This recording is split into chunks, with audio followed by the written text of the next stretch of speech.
got my guitar, I've got my wine. Where we can go, live by the sea, swim in the ocean.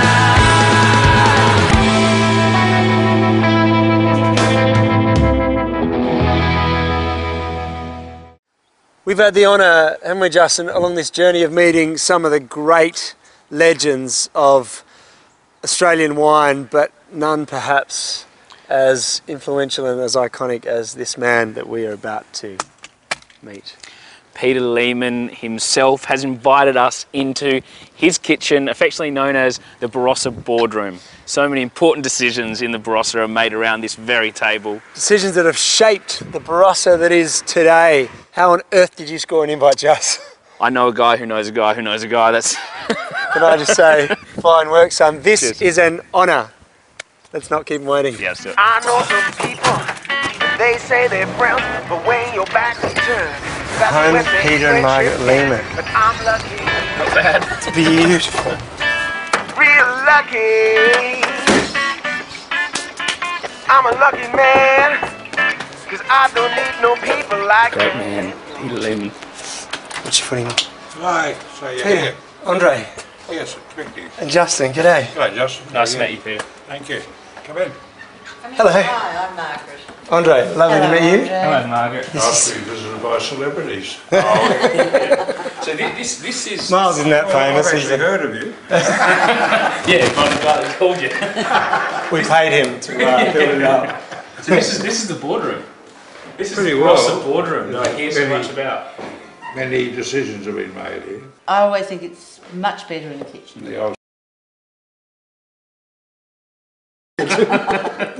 So I see that's the Margaret. It is, well, I just love this one. Funny that. she always reckons when she carks and they open her veins, nothing but Semillon will flow, not a drop of blood.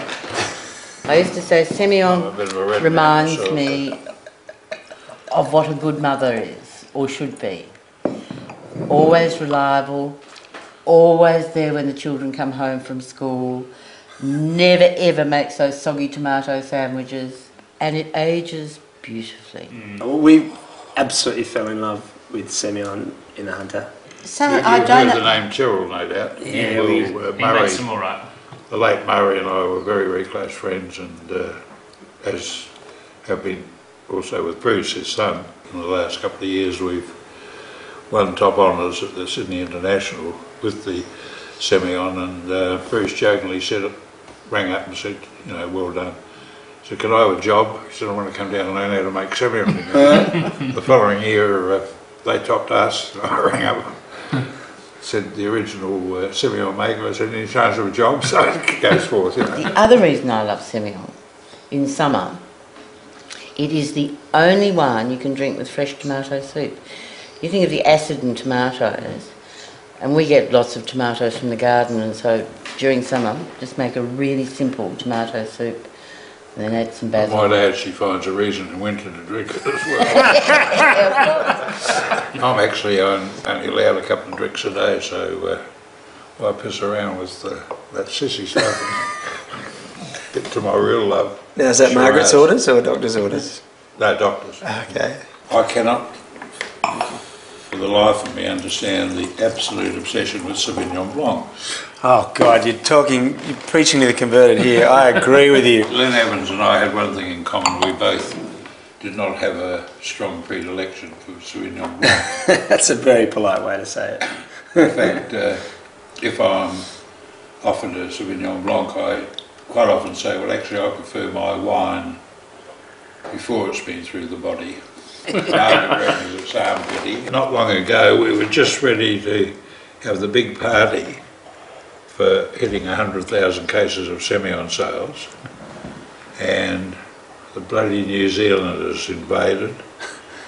People fell in love with Sauvignon Blanc, and we're now Peter, this is being a recorded. little bit. Hey, we've said the same. Don't you worry about No, that. that's right, it's the truth. We're down to about 50,000 cases. You know, just amazing how people's tastes change.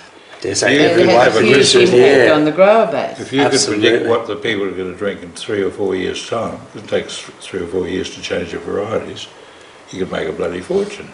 I remember when I first put a white Fronty out, and Evans at that time Len Evans that is, was writing a cellar master for the Bulletin. He rang me and he said, that's a bloody good wine, Lehmann. He said, what would you recommend I serve it with? You serve it with, I said, with a highly perfumed Turkish harlot.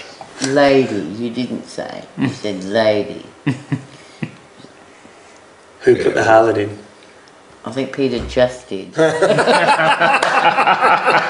did say with a highly Speaketh perfumed from the Turkish heart. lady. Lady. Margaret, she's still what we call an Ausslander, an outsider. She's only been here 40 years. I'm 5th generation. My family came, my mother's side came much earlier than his family. Only 7 years. Well, in the beginning. Margaret's mother's family, a family called Caldecott, who lived up in the Adelaide Hills and were orchardists. As far as bloodlines are concerned, I'm pure kraut, and she's pure pom. Pure pom. The outcome of World War II, you know, changes from time to time. Yes. You can appreciate. Well, the only time the President of the Germans lost the wars when all the good ones were out here fighting against them. God bless more recent immigrants, because Yeah, my yeah. mother was not a good cook. She didn't come from a... And, yeah, and It's just... amazing, the Barossa cuisine, a mixture of English and German. Between them they evolved a unique cuisine. A lot of it evolved around smoked foods as well, but Yeah. also some great recipes, you know, cucumber salad. No one is safe in the Barossa unless they can make a kiwi salad. I think there's actually still a bit in the fridge from last A night. tiny isn't there? bit. Yeah. You know, just grab it. And Yeah, feel free to educate us. So, That's really good. That's You right. peel and slice the kiwis, salt them fairly heavily, and then put a weight on them so you bleed them, get rid of all the moisture. Chip that out. Finally chop up some onion, toss that in, then just vinegar to taste and cream. That's kiwi salad. do a bit of dill? Traditionally serve it with roast lamb, with roast beef, with roast chook, with roast duck. In other words, It's the condiment of choice. It's a great dish. I find it fascinating, and I don't know why the hell I haven't had more exposure to the Barossa since I moved to Adelaide, because having a German family and growing up, I mean, I come here and I go, oh wow, this is what I was raised on. I am now ashamed that I was ashamed of my ancestry during the Second World War, because I was almost made to feel, not only the Barossa okay, but in Adelaide and other places, you know, you were called Little Fritz or Hun or something, and I was so humiliated sometimes. Now I'm ashamed that I was actually ashamed of my, I've just about had my 2-glass allowance, but I'll make an exception. But I say it's such a good wine. I do, when it's Yeah, we can go.